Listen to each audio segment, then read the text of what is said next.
शैलेंद्र नगरकर अपने एफिडेविट में लिखते हैं कि जो पहले का जो क्लोजर रिपोर्ट था एक्सीडेंटल डेथ रिपोर्ट का, उसको हमने चेक कर लिया, उसके अलावा हमको ऐसा कुछ मिला नहीं है। इस केस में 25 मार्च 2025 को कंप्लेंट दिया। किसने? सतीश सालियान जी ने।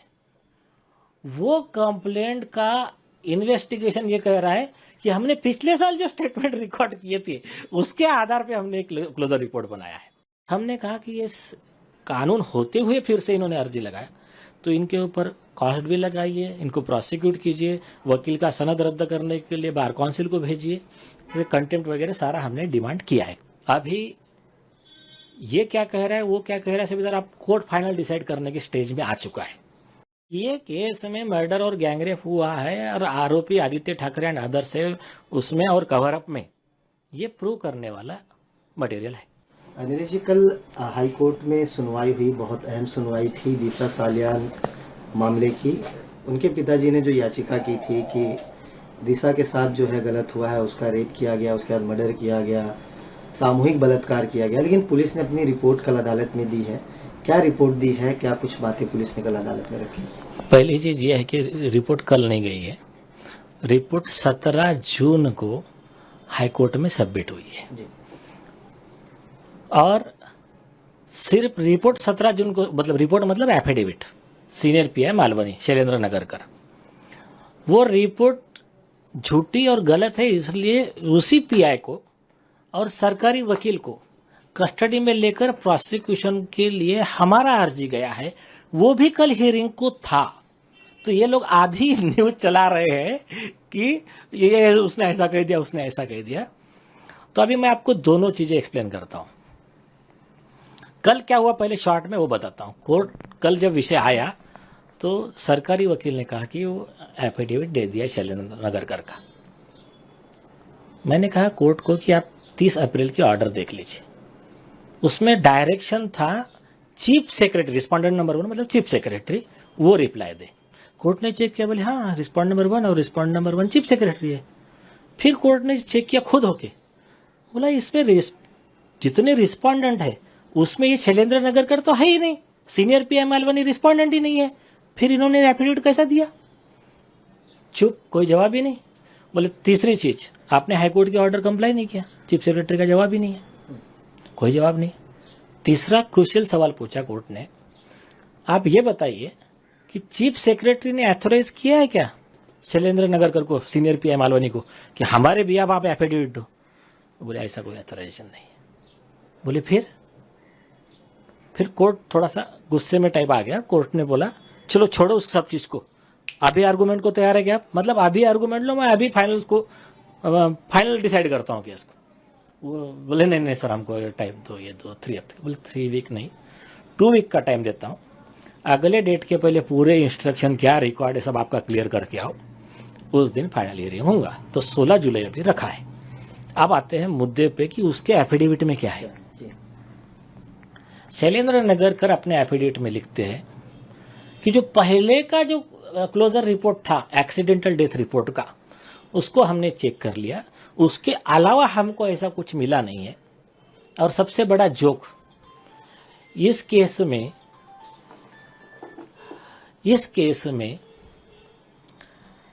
25 मार्च 2025 को कंप्लेंट दिया। किसने? सतीश सालियान जी ने। वो कंप्लेंट का इन्वेस्टिगेशन ये कह रहा है कि हमने पिछले साल जो स्टेटमेंट रिकॉर्ड किए थे उसके आधार पे हमने एक क्लोजर रिपोर्ट बनाया है। अब ये हो गया उसके झूठ का ये, उसमें नीतीश राणे जी का स्टेटमेंट नहीं है, हमने जो विटनेस की लिस्ट दी है उसका स्टेटमेंट नहीं है, हमको पूछा नहीं है, छोड़ दो।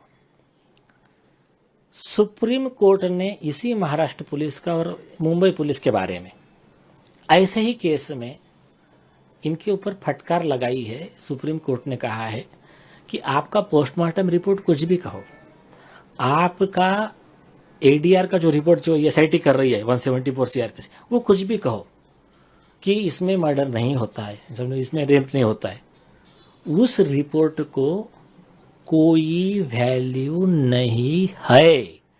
मतलब उसको कचरे के डब्बे में डालो, उसका कोई वैल्यू नहीं है। सुप्रीम कोर्ट ने कहा कि ये केस में जब कंप्लेंट आती है कि मर्डर हुआ है या गैंग रेप, ऐसे सीरियस कॉग्निजेबल ऑफेंस का कंप्लेंट आता है, आपका रिपोर्ट कुछ भी कहे, पोस्टमार्टम कुछ भी कहे, आपको एफआईआर रजिस्टर्ड करना मैंडेटरी है। तो वो जो केस लॉ है वो बाइंडिंग है महाराष्ट्र पुलिस को, महाराष्ट्र के लिए ज्यादा, बट पूरे इंडिया के पुलिस को बाइंडिंग है। लेटेस्ट में मई 2025 में भी सुप्रीम कोर्ट ने वैसा ही जजमेंट दिया है। अक्षय शिंदे के केस में भी वैसा ही जजमेंट दिया है बॉम्बे हाई कोर्ट ने, उस केस लॉ को रिलाई करके। तो इसलिए ये इन्होंने एग्रावेटेड कंटेम्प्ट किया। सुप्रीम कोर्ट कह रहा है कि आप वो रिपोर्ट पे रिलाई नहीं कर सकते, तो रिपोर्ट पे रिलाई कौन कर रहा है? ये पीआई नगरकर और ये तुम्हारा सरकारी वकील वैसी रिपोर्ट बना रहा है, और कुछ आधे नॉलेज वाले पत्रकार। तो ये जो है ये कंटेम्प्ट है और अपने पद का दुरुपयोग, पुलिस यंत्रणा का दुरुपयोग आरोपी को बचाने के लिए करना, ये आईपीसी 409 में उम्र कैद की सजा का ऑफेंस है। तो उसके ऊपर में पीआई नगरकर और सरकारी वकील दोनों के ऊपर कार्रवाई करने के लिए हमने अर्जी दाखिल किया है, और कल वो भी हियरिंग को था, उसको अभी कोर्ट ने एडजॉर्न किया है 16 तारीख के लिए। यानी ये एक लाइन में माना जाए कि मालवनी पुलिस स्टेशन के जो सीनियर अधिकारी हैं, जो इस मामले की शुरुआत में जांच कर रहे थे जब हादसा हुआ था दिशा सालियान का, तो उन्होंने जो पुरानी रिपोर्ट बनाई थी वही रिपोर्ट जो है इस बार भी कोर्ट में पेश किया है। हाँ, उसने लिखा है कि हम उसी से सहमत है, मतलब उसी रिपोर्ट से हम कॉन्करेंस में है हमारा, वही किया है इन शॉर्ट। हाँ, यस। और उनके इस एफिडेविट को क्या हाई कोर्ट ने माना? कोर्ट की तरफ से क्या? नहीं, कोर्ट ने बोला नहीं, ये हाई कौन देने वाला एक। और मुझे इतना बताइए, अगर वो माना रहता और उसमें दम रहता तो कल आदित्य ठाकरे आए थे इंटरवेंशन एप्लीकेशन लेके, उनको जरूरत थी आने की, तो उन्होंने भी इंटरवेंशन एप्लीकेशन लगाया है। और आदित्य ठाकरे तो इस नगर करके 4 कदम आगे गए। उन्होंने कल एफिडेविट पे लिखा कि सीबीआई ने मुझे क्लीन चिट दे दिया है दिशा सालियान के मर्डर और गैंग रेप केस में। अभी सीबीआई ने लिखित में दिया है उनके वेबसाइट पे कि दिशा सालियान के केस हमने कभी इन्वेस्टिगेट ही नहीं की है, और ये जो कह रहे हैं कि सीबीआई ने इनको क्लीन चिट दिया है, ये झूठी न्यूज है, ये सीबीआई ने कह दिया, तो उनका एफिडेविट झूठा हो गया। एक दूसरा, उन्होंने और एक एक्स्ट्रा बात लिखी, उन्होंने कहा कि दिशा सालियान के केस में सुप्रीम कोर्ट ने कॉग्निजेंस लेके केस क्लोज कर दिया है, तो हाई कोर्ट अब कॉग्निजेंस नहीं ले सकता है। तो हमने कहा, हमने उनको कस्टडी में लेने का अर्जी लगाया है, आदित्य ठाकरे और उनके वकील दोनों का प्रोसिक्यूशन का अर्जी लगाया। तो हमने कहा आप अच्छा बता दीजिए, इंडिया के सुप्रीम कोर्ट में तो ऐसा कुछ हुआ नहीं है, आप केस नंबर ऑर्डर दे दीजिए ना, कहाँ है तो। और जो अगर आपके दूसरे कोई पाकिस्तान या तालिबान के सुप्रीम कोर्ट ने कोई ऑर्डर किया होगा वो इंडिया में लागू नहीं है। तो ये जो झूठा कहा है, ये इसके बाद में तीसरा झूठ, उन्होंने कहा है कि मैं एमएलए नहीं हूं। उनके एफिडेविट में उन्होंने लिखा है मैं बिजनेसमैन हूं और सोशल वर्कर हूं। और एमएलए का पद क्यों छुपाया पता है क्या? सुप्रीम कोर्ट की गाइडलाइन है, एमएलए और एमपी के खिलाफ का केस रहेगा वो फास्ट ट्रैक पे और स्पेशल कोर्ट में सुनवाई होंगी, तो उससे बचने के लिए इन्होंने उनका पद छुपाया एफिडेविट में। तीसरा, उनका डेट ऑफ जो एज है, एज लिखा है 28, बल्कि उनके ही पुराने एफिडेविट के हिसाब से आज उनका एज 35 है। तो उसमें जो चर्चा चल रही थी, जो न्यूज में आया है कि रामदास कदम जी ने जो आरोप लगाए हैं कि ये दिशा सालियान के केस के अरेस्ट में बचने से लिए उन्होंने एक अघोरी बाबा को, तांत्रिक को बुलाया था हैदराबाद से, तो उसके कहने पे क्या क्या हुआ, 5 दिन पूजा 7 दिन पूजा चली। तो उसमें मीडिया में जो चर्चा है कि उसके कहने पे ये किया गया कि ये एफिडेविट में एज ऐसी लिखना कि जिसका टोटल 10 आना चाहिए, तो उसके लिए उन्होंने 28 से ये झूठा लिखा है। तो ये ऐसा सब जो झूठ किया है। अब इसके अलावा एक लाइन में और एक बात बताना है। कल मैंने कोर्ट को बोला, मैंने कहा सर ये इंटरवेंशन बोल रहे हैं ना, मैं अब भी आर्गूमेंट के लिए तैयार हूँ, क्योंकि सुप्रीम कोर्ट का जजमेंट है। और आपको याद होगा ममता बनर्जी के भांजे ने भी उनके खिलाफ के केस में ऐसा ही हस्तक्षेप अर्जी लगाया था। उसको कोर्ट ने बोला आरोपी कैसा क्या बोलेगा कि सीबीआई इन्वेस्टिगेट करेगी और उसमें तुम्हारा कोई अधिकार नहीं बोलने का, एफआईआर रजिस्टर करना नहीं करना है कोर्ट और कंप्लेंट के बीच में है, तुम आए कैसा केस में। तो 50 लाख रुपए कॉस्ट लगाया था उस पर, अभिषेक बनर्जी पे, जो सुप्रीम कोर्ट ने अपील किया।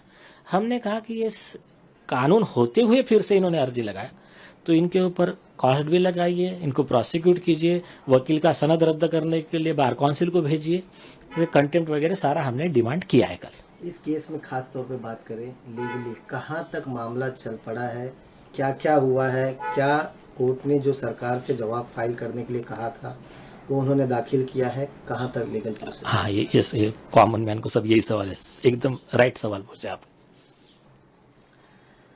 अभी स्टेज बहुत अच्छी आ गई है, क्रूशियल पे आ गई है। अभी ये क्या कह रहा है, वो क्या कह रहा है, सब इधर आप कोर्ट फाइनल डिसाइड करने की स्टेज में आ चुका है। दूसरा, अभी कहाँ तक निकल पड़ा है अगर बोलेंगे तो हमने तो कई कंसिडरेबल एविडेंस कोर्ट में दे रखे हैं। 16 तारीख को हम कुछ वीडियो कोर्ट में दिखाने वाले, वो मैं बताऊंगा नहीं क्या दिखा रहे, नहीं तो हाँ, लेकिन दिखाने वाले कुछ वीडियो कोर्ट में। हमारा प्लान है पूरा, विटनेस क्या है क्या नहीं, कुछ चीज़ें वो भी 10% ही दिखाएंगे। बहुत कुछ है, वो जाली एलएलबी में कैसा बोलता है ना कि उनके नाम डिस्क्लोज कर देंगे तो फिर ये गवाह जिंदा ही नहीं बचेंगे फिर, तो थोड़ी सी चीज़ें लेंगे, लेकिन जितने एविडेंस ऑन रिकॉर्ड है फांसी की सजा तक पहुंचाने के लिए सफिशिएंट है, इतने लीगली। क्योंकि मैं कह रहा हूं उससे बेटर है कोर्ट क्या कहेगा वो ज्यादा इंपॉर्टेंट है। आपको याद होगा पहले दिन से हम कह रहे थे विदाउट एफआईआर रजिस्ट्रेशन इसमें इन्वेस्टिगेशन नहीं हो सकता। आपको याद होगा 30 अप्रैल को जस्टिस सारंग कोतवाल ने सेम सवाल पूछा पीपी को, बिना एफआईआर के आप इन्वेस्टिगेशन कैसा कर रहे हो, ये मर्डर और गैंगरेप का केस है। बोले हमें एफिडेविट ही नहीं है, तो अभी चीफ सेक्रेटरी का एफिडेविट है नहीं, और कोर्ट अगर इनका एफिडेविट नहीं भी रहा तो उस दिन हियरिंग लेने वाला है। अब और एक इंपॉर्टेंट चीज मैं आपको बताता हूँ, याद है आप सब लोगों ने सवाल पूछा था आदित्य ठाकरे को, और एक बहुत बड़े चैनल पे एक एडिटर ने 1-to-1 एक स्पेसिफिक सवाल पूछा, बोले बाकी सब बातें छोड़ दीजिए। अभी सतीश सालियान हाईकोर्ट में गए, मार्च 2025 की बात बता रहा हूँ, बोले ये हाईकोर्ट में गए। आप सिर्फ एक बात का जवाब दीजिए कि आप दिशा सालियान को जानते हैं कि नहीं। क्या जवाब दिया उन्होंने? मैं जवाब दूंगा ही नहीं। ठीक है।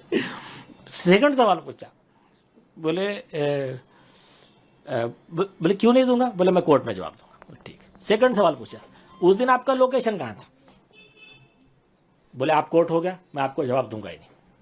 और जिस दिन कोर्ट की बारी आई उसके 3 महीने के बाद में हाईकोर्ट में आके जवाब दाखिल करते हैं एफिडेविट पे 14 जून को, उसमें एक वर्ड नहीं लिखा कि मैं दिशा सालियान को जानता नहीं जानता, मेरा मोबाइल टावर लोकेशन था नहीं था। और हमने जो एविडेंस दिए है ये नारकोटिक्स ब्यूरो की रिपोर्ट है कि इनका मोबाइल टावर लोकेशन वहाँ था, उसको डिनाई नहीं किया है। उसके बाद में नारकोटिक्स ब्यूरो ने इनके फोन टावर फोन सर्विलेंस पे रखा था, उसमें क्या पाया गया कि आदित्य ठाकरे, डिनो मौर्य, रिया चक्रवर्ती सब ड्रग्स का बिजनेस करते हैं, ये सब एक दूसरे से मिले हुए हैं, तो इसका कोई जवाब नहीं है। तो सुप्रीम कोर्ट का लॉ बहुत क्लियर है, आपको भी मालूम है। आप जो कोर्ट में कह रहे हैं कि एक वीडियो देंगे अगली सुनवाई में, हाँ। वो हम वीडियो के बारे में नहीं पूछेंगे, लेकिन क्या ये आदित्य ठाकरे के खिलाफ होगा सबूत, रिया चक्रवर्ती के खिलाफ सबूत होगा, किसके खिलाफ ये सबूत होगा जो आप पेश करेंगे? Aditya Thackeray and all other accused, इनके खिलाफ होगा। कुछ ये भी देंगे और सीबीआई रिपोर्ट का कुछ हिस्सा भी देंगे कोर्ट। तो आप लोगों की क्या मांग होगी इस वीडियो को दिखाने के बाद? आपका जो शुरुआत से मांग है सीबीआई जांच हो, आदित्य के खिलाफ कार्रवाई हो, इसके अलावा और क्या चीजें? एक सिंपल चीज है कि हमारा जो कंप्लेंट है उसको एफआईआर ट्रीट करो, जैसा सुप्रीम कोर्ट ने किया है दूसरे केस में। हमको कुछ नहीं करना है, सेम सिमिलर केस है, हमको तो 2 मिनट भी आर्गूमेंट करने की जरूरत नहीं है, वो तो पार्ट हो गया, वो बहुत बड़ा मसला नहीं है। सेकंड जो पार्ट है कि सीबीआई का इन्वेस्टिगेशन कोर्ट के सुपरविजन में हो, सीन रिकंस्ट्रक्शन हो कि दिशा की वैसी बॉडी बनाओ और 14वें माले से फेंक कर देखो कि वहाँ यहाँ गिरती कि उड़ते हुए जाकर 25 फुट दूर गिरती है, वो वेरीफाई हो जाएगा झूठ कैसा बनाया। उसके बाद में और कुछ चीज़ें हमने जो दी है कि ये पॉइंट पे इन्वेस्टिगेशन होना चाहिए, वो एक इन्वेस्टिगेशन, और गवाहों को सुरक्षा दो, 7 दिन के अंदर चार्जशीट जाएंगी, इतने प्रूफ्स है। आप ये मानते हैं कि पुलिस ने जो रिपोर्ट दी है, एफिडेविट दी है, वो बेसलेस है, बकवास है, उसको लीगली तो कोई वैल्यू नहीं है, लेकिन ये झूठ का एक लिमिट है। मतलब कुछ चीजें तो मैं अभी इसलिए नहीं बता रहा हूं कि वो लोग उसमें एडजस्टमेंट करेंगे। हम तो पहले कोर्ट में क्या करने वाले हैं, उस दिन कल आयोग गायब थे, हमने अर्जी लगाया उसको कस्टडी में लेने का, तो कल कोर्ट में ही नहीं आए वो, उन्होंने उसी ग्राउंड पे इन्होंने एडजर्नमेंट मांगा, तो अगले डेट पे पहले हम उनको कोर्ट में आने देंगे। आने देने के बाद में फाइल जैसा कोर्ट के हाथ में आ जाएगा उनका, उसके बाद में हम ऐसी चीज देंगे कि कोर्ट और रिकॉर्ड सीज कर देगा। एक आखिरी सवाल मेरा, जो सबूत आप कह रहे हैं कि आदित्य ठाकरे और अदर्स के खिलाफ हम अगली सुनवाई में कोर्ट में पेश करेंगे, वीडियो भी है उसमें, ऑडियो भी रहेगा, वो किस चीज से रिलेटेड है? दिशा को धमकियाने का या फिर उस वारदात की साजिश रचने का, प्लानिंग का, क्या है? थोड़ा सा बता दीजिएगा उसके बारे में। बताऊंगा तो वो गवाह की जान खतरे में पड़ जाएंगे। मैं लेकिन ओवरऑल बताता हूं कि ये केस में मर्डर और गैंगरेप हुआ है और आरोपी आदित्य ठाकरे एंड अदर्स है उसमें और कवर अप में, ये प्रूव करने वाला मटेरियल है।